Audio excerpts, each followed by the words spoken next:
Australia, home of the possum, cool surfer dudes, strange lingo, now worries mate, fair dinkum, lots of sunshine and the Bonza Barrier Reef. It's the biggest, most spectacular coral reef in the world, and what's more, every creature is linked to another.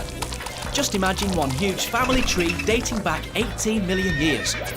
From the minuscule to the mammoth to the miraculous, they're all connected in Barney's Barrier Reef.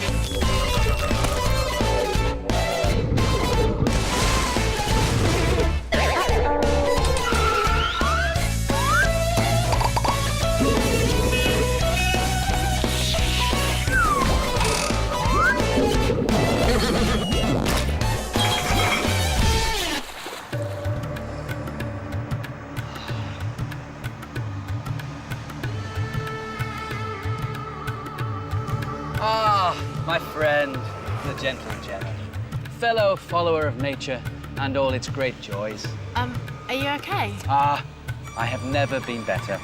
Here, I've made you something. Thank you. That is a deluxe apple core necklace. Been eating those apples for 2 weeks. I've gone green, Gem, you know, eco-friendly. And you're not allowed into my green zone unless you abide by the laws of the bountiful Barney. Which are? No MP3 players. Try this. You can make your own music.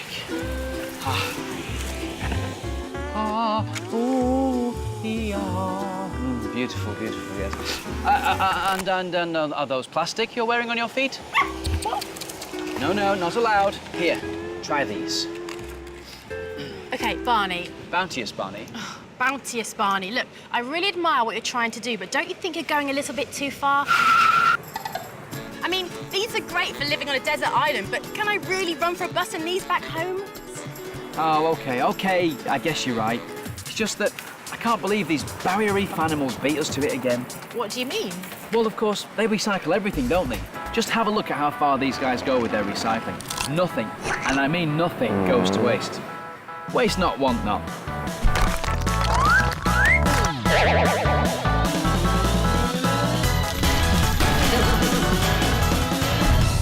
They're squelchy, they're slimy, they're Gem's most disliked animal in the whole wide world, but they are the super keen green machine, the sea cucumber. Ew! I wish someone would recycle them.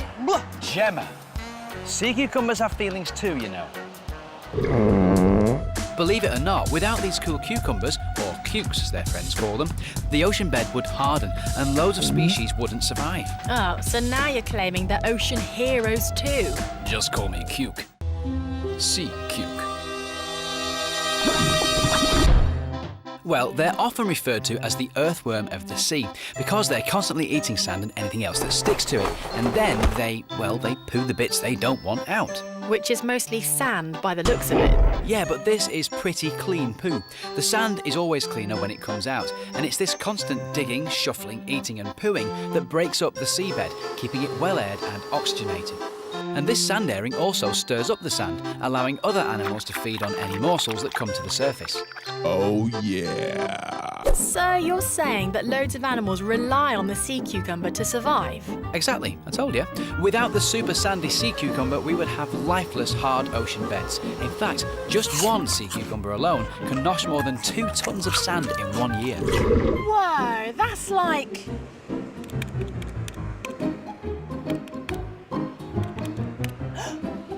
bags of sugar. I know, that is what's known as remarkable recycling. Wow. Next.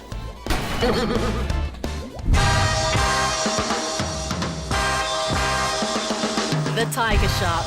Sleek, cool, streamlined, fierce, and the ultimate ocean garbage man. Yeah, but surely the ultimate ocean hunter as well. Oh, yeah, but for this greedy guts, the fun is not in the hunting, but in the clearing up. He'll eat anything. Well, he's certainly got the gnashers for it, look at them. Yep, his teeth are highly specialised to slice through flesh and bone, which makes him the perfect candidate for ocean dustman.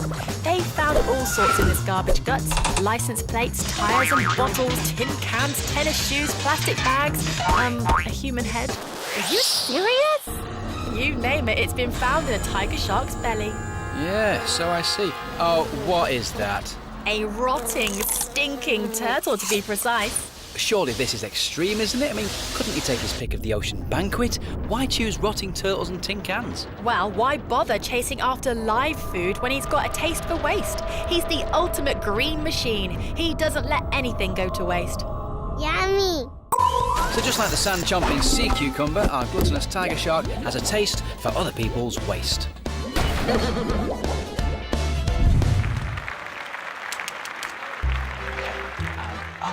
And down, and up, and down, and up, and down. You up, and down. You come out and go in. You come out and go in. You come up and down. Very good. Up and down. Out, in, out, What in. are you doing?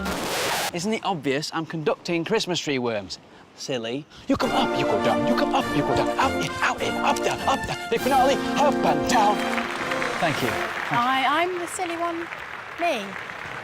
Right. Why are they so shy? Well, they're just very sensitive to any movements and disturbances. Even a little shadow is enough for them to play peekaboo. Well, why bother coming out at all if they have a nice, safe, comfy hole to hide in? Well, they still need to feed, so they catch little food bits in their mucus-coated feathery arms. Ah, well, they certainly brighten up that piece of lumpy coral. They do more than that, you know. These mini feathered dusters deliberately find a piece of damaged coral to settle down and make a home on. Well, why would they do that? There's loads of healthy coral they could live on. Well, they can't live on top of living coral because it's already occupied, so they find an empty spot to live in. It's a typical reef waste not, want not setup. See these big-mouth parrotfish? Hello! Ah, yes, with their parrot-like gnashes. Yeah, well, they are coral destroyers. They have a strange appetite, all right. They eat coral, they chomp and they go, leaving some of the coral a bit worse for wear. Well, this is a perfect little home for the Christmas tree worm. Give them a few centimetres and they'll take it. They settle in the chomped bit and the coral grows back around them. It's Christmas tremendous. Ah, that was truly terrible. So was yours. So the tiger shark clears up unwanted rubbish and the Christmas tree worm makes its home in unwanted space. They're an unlikely connection, all right, but our waste disposal truck, the tiger shark, and Christmas tree worm are linked because they both make sure nothing is wasted. Hey, let's do the crab dance. Okay. You ready? Yeah. Hands in the air. Like you have leg hair. Juggle and lift. For the water to shift. Scratch and lift. And wave to Dave.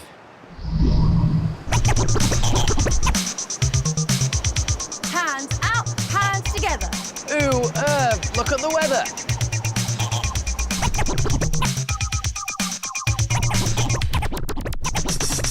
No wonder MC Crabster is chilling on the anemone carpet. All that leg and arm waving is exhausting. Well, these little guys are called porcelain crabs. Now, they may look like they're dancing, but they're actually filtering the water, taking all the debris out and noshing at the same time.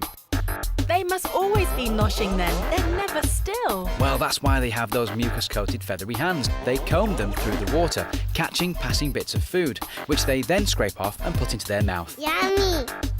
Ah, a bit like having snot-covered net hands. Yeah, kind of. And while he's running his feathery feelers through the water, he's clearing up waste particles and helping to keep the water nice and clean. So, like the Christmas tree worms, these feathery filterers sort through the water, catching and recycling anything they can eat, and at the same time cleaning up waste. So, who else is linked to our wormy waste lovers? Whoa, spooky. Is this a shipwreck? I love those. Yep, this one is called the Yongala wreck.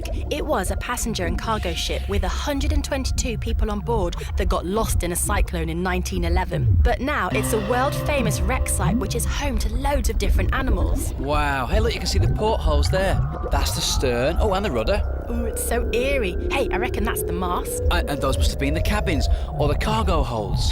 And there's an electric fan. Oh, and the toilets. It's like a whole new playground for creatures like our turtle. Oh yeah. So the whole ship has been recycled into an ocean habitat. I must say, these ocean lot are true recyclers, aren't they? Yep, it's home to all sorts of different animals. There's a ray swimming alongside a school of trevally. Why do you reckon the fish like wrecks so much? I mean, there's loads of real reefs they can hang out in. Well, it's mainly because a wreck provides a solid surface in which new species can attach and grow, like titchy plankton, worms, baitfish and crabs. This attracts bigger fish and before you know it, you have one big shipwreck party.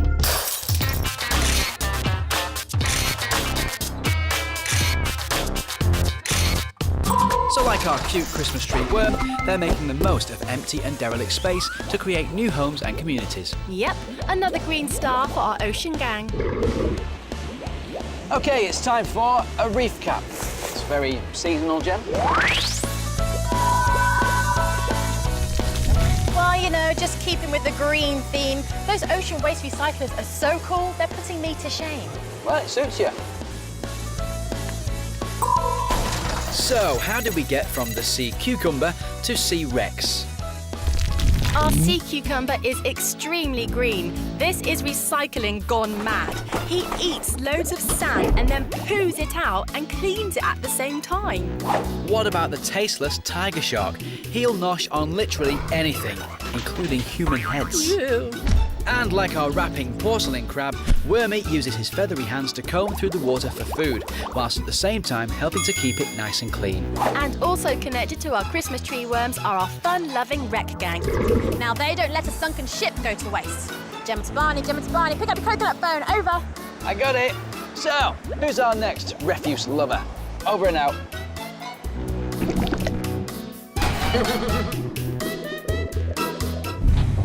Oh, don't look at me. I'm a hermit crab and I'm naked. Oh, I need to get dressed. Of course, I never get new outfits. They're so last season. I always find a vintage shell lying around. Like I always say, why buy new when there's perfectly good second-hand shells available? Ah, this will be a perfect fit. Ah, home sweet home. Peace and quiet. Oh, just put the telly on. Uh-oh, not so peaceful. He's being crab attacked. One shell. 2 crabs. Who will be the victor? And claim the end prize. Crab Wars. Heroic hermit crab is hiding from this ferocious sand attack. Great sand throwing technique, but is it working? I think Heroic is staying put. He knows when to stay down to survive. Having survived the sand attack, he's back on his feet. He's a tough cookie, this one. He won't be giving that prize away easily.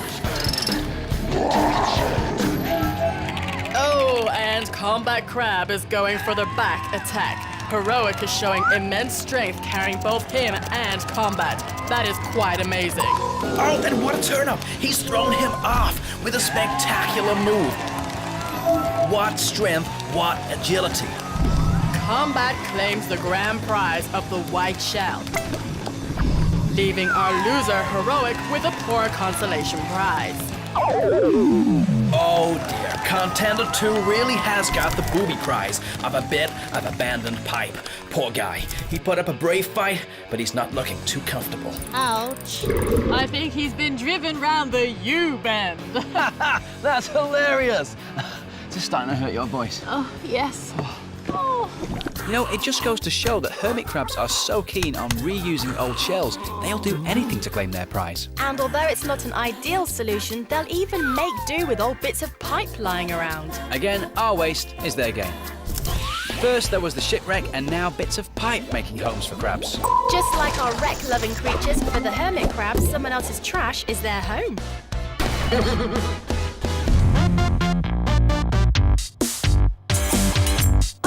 Does my hair look all right? I just can't get it right. I don't know, but I'm itching to stick this bit of algae on. Now, how do I look? A little too green, I'd say. Yeah, I think I just need a little bit of white scraggy stuff here, a white ball of random fluff here. Just give it a clean first, health and safety. Oh, I love dressing up.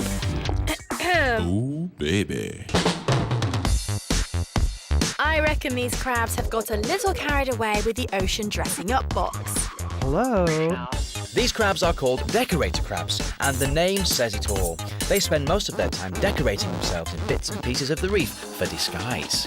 Whether they prefer the pebble dash look, The more traditional leafy green attire, these stone-like accessories, or the mad purple hair. Whatever they pick allows them to skulk around unnoticed by their enemies. so they're basically playing dressing up to disguise themselves with outfits that mean they can completely blend in. Yeah, clever, eh? I wish we could do that. Think we'd look even weirder? You're not wrong. And of course, they're also recycling bits of the reef to use in their outlandish outfits. Ah, looks like fun. But shouldn't they be off scuttling around the shore, or leg dancing for food, or searching for shells like our other crab recyclers? Not all crabs are the same, Gem. They all have their own unique personality, but they do all have one thing in common. Introducing the Green Team. Porcelain Crab, the raptastic water washer. Hermit Crab, fearless in pursuit of his recycling dreams. And of course, the Decorator Crab. He's the arty one, but in his quest for the perfect outfit, he cleans up debris. Team Crab, they're green, keen, and never mean. Wow, you're right. These crabs are all true recycling superheroes. Although they both have completely different tastes in outfits, our heroic hermit crab and decorator crabs both use any opportunity they can to recycle spare bits of the reef. Uh-oh. Meet the frightening frigate birds, also known as pirate birds. They take a rather unscrupulous approach to recycling. In fact, they're really rather scary. Whoa, so I can see. Although they can't swim or walk or take off from the water, they're amazing flyers. Yes, they're what I like to call swoop-tastic. And their wingspan is over 2 meters. Wow, that's like one Barney and half a Gemma. And they have a real taste for already recycled food. Stand by, this is grossly gross-tastic. Birds like these dozy boobies swallow any food they catch, ready to regurgitate it later on for their chicks. What? What, in other words, they spew it up for their babies? That is like Mr. Gross from Gross Road in Grossville. But it gets worse. You'd think the fact the boobies have already swallowed the grub would prevent anyone else from nicking the food, right? Yeah. Not when it comes to these fearless and sneaky frigate birds. When they spot a bird carrying food home to the nest, they chase and harass it to make it spew up this already chomped food. Well, that's even more gross. That's Mr. Gross on Gross Road from Grossville on the planet Gross. Look, he's a true pilfering pirate. Oi, frigate bully bird, get off him! Hey! Well, they're also linked to the more heroic hermit crab because they both steal the hard work of other animals. Yeah, except that the hermit crab recycles a spare and empty shell, while those pilferers steal needed food from the mouths of baby chicks. It's not quite the same thing. So, not all recyclers are heroes, it seems. Let's hope our next contender is a keener greener. Ah, it's an ocean snowstorm. Yep, this is called coral spawning. It's basically the coral laying eggs into the water for the eggs to be fertilised by other corals. It's spawning time, it's spawning time, it's spawning time. Oh, it's spawning time. They release thousands of eggs, and they're not the only ocean spawners. Reef fish like this surgeonfish here, We love you! and the colourful cuttlefish are also egg-laying. Oh, sorry, just distracted by those butterfly fish playing football. Or should I say noseball? On your head, son. It's mine! They're not playing noseball, Gem. They're pinching a cuttlefish egg Why? to eat it. No, the mummy cuttlefish is just there. That's not fair. Well, you know how it is in the ocean. Nothing bobs along unclaimed for very long, and eggs are no different. This cuttlefish egg will make a very tasty snack for the butterfly fish, and they're not the only ones enjoying an egg feast. The porcelain crab will nosh on a coral egg or 10, and these snappers are having a bit of a feast on this surgeonfish spawn. Oh man, poor mummy fish. Well, actually, they don't mind too much. The coral fish and cuttlefish all lay hundreds or thousands of eggs, some as many as 1 million. That is a lot of lunchboxes to pack. They know that some of them will float away or get eaten, so they lay loads and loads of eggs to make up for it. So it's a bit of a bargain giveaway. The fish allow for the fact that some will end up as fish food and lay extra. They're so clever. It's another waste not, want not moment. Nothing in the ocean goes to waste, and fish allow for that even when they're spawning. And just like the frigate birds, these egg gobblers are pinching someone else's belongings. Okay, it's time for a recap of our radical recyclers. Empty shells are precious objects in the crab recycling world, and I don't blame them. I mean, who wants an end bit of pipe for a home? Decorator crabs are constantly updating their homes, but they're always sure to recycle in the process. The frigate birds are so not interested in conservation. Well, apart from their own, that is. They only qualify as recyclers because they eat recycled food. Gross! And the rest of the ocean community don't seem to mind nicking other fish's eggs either. At least the fish know that extra eggs mean they can't nick them all. It's my life. Good morning. As we all know, the reef is a pretty and cheery place most of the time, with fish going about their daily business. But, like all communities, it does have a dark side. Yikes, where's the happiness gone, Gem? With the Naphid isopods. Dun dun down! The what? Naphid isopods, otherwise known as deadly parasites. Dun dun down! They swarm around the coral looking for healthy fish blood. Dun dun. Ooh, that's gross. Well, where are they? I can't see any deadly things. Well, they're almost invisible, but put a super duper mega microscope on them and they look something like this. What? They're like warriors. And what does happen when these isopody things find some healthy fish blood? They're doomed. Oh no! But surely there must be someone who can help. Enter the superhero cleaner wrasse. Yay! What? You mean this little fish? Hey, this is no ordinary little fish, you know. These little fish are the reef's courageous cleaners. This is their superhero dance. Their fishy friends are covered in parasites, but luckily they won't have to wait long for the cleaner fish to rid them of all evil. Okay, so how do they do that then? Well, they're not called cleaner wrasse for nothing. They nibble the nasty parasites from their fishy friends. Hang on a minute. No fish is going to go around cleaning other fish for nothing. We all do things for money and food. What do the cleaner wrasse get out of it? They get a right old feast.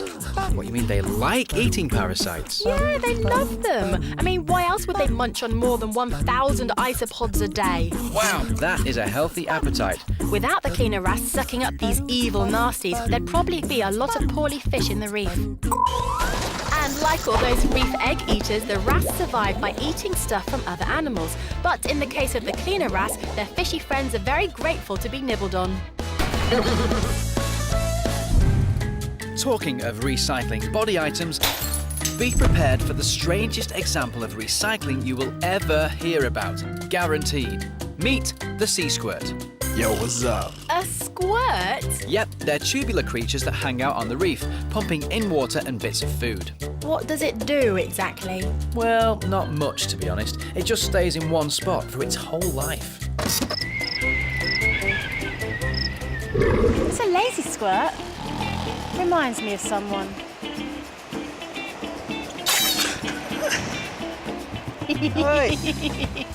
Well, actually, as it happens, you're onto something there, Gem. I am kind of related to him, but then so are you. What are you talking about? Okay, this creature may look like the most basic of all creatures, but according to evolution, there is a big family tree that goes back millions of years. And on this tree, humans are related to the sea squirts. Huh? Yeah, when they're babies, they have a little spinal cord, which puts them in the same family tree as us, although they do eat it when they become adults. What? Hang on a second. I don't know which I find the strangest, the fact we're related or the fact they eat their spinal cord. And their brain, and their tail. Waste not, want not. Oh man, now that is extreme recycling. But there's not much squirting action going on. I want my money back. Yet another yucky body part recycling connection. The wrasse with their penchant for parasites, and the sea squirt who eat their own brain. Pretty Polly, pretty Polly. Polly, want a cracker? The parrotfish. By day, reef rock chompers. By night, serene snot sleepers. You know what time it is. No, what time is it? It's bedtime.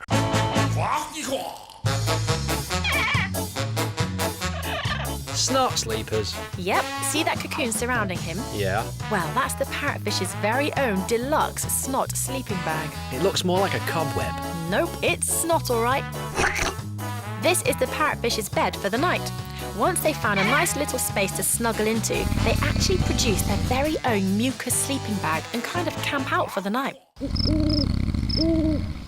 They then get left alone by predators because their sleeping bag conceals their smell and tastes gross.